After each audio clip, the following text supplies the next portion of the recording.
Hi friends, ఈరోజు మనం పిల్లలు ఇష్టంగా తినే పీనట్ బటర్ని మనం ఇంట్లోనే రెడీ చేసుకోవచ్చు. చూడండి, ఇప్పుడు ఈ విధంగా గ్రౌండ్ నట్ని వేయించి పెట్టుకొని దాన్ని ఇలా మనం మిక్సీలో పౌడర్ చేసి పెట్టుకోవాలి. ఆ తర్వాత దీంట్లోకి నేను చక్కెరకు బదులుగా బెల్లం పాకాన్ని వాడుతున్నాను.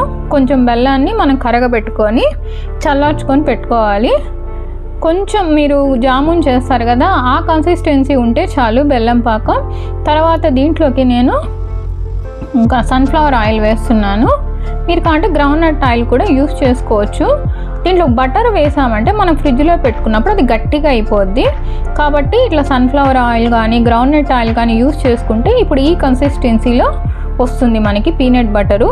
అప్పుడే దీన్ని మనం బ్రెడ్ మీద స్ప్రెడ్ చేసుకోవడానికి ఈజీగా ఉంటుంది.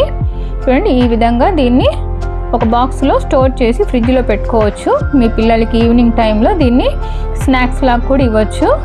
నేనైతే బ్రౌన్ బ్రెడ్ తీసుకున్నాను, నో మైదా, ఇది వీట్ బ్రెడ్. దీంట్లోకి ఈ విధంగా కొంచెం హెల్తీగా ఇలా నట్స్ వేసుకొని మనం స్టఫ్గా పెట్టుకోవచ్చు. ఇంకొన్ని చాకో చిప్స్తో ఇలా రెడీ చేసుకున్నాను.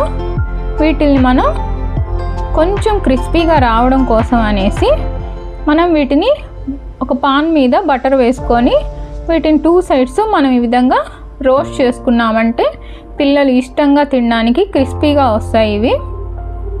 చూడండి, ఇలా 2 సైడ్స్ మనం వీటిల్ని గోల్డెన్ బ్రౌన్ వచ్చే వరకు రోస్ట్ చేసుకోవాలి.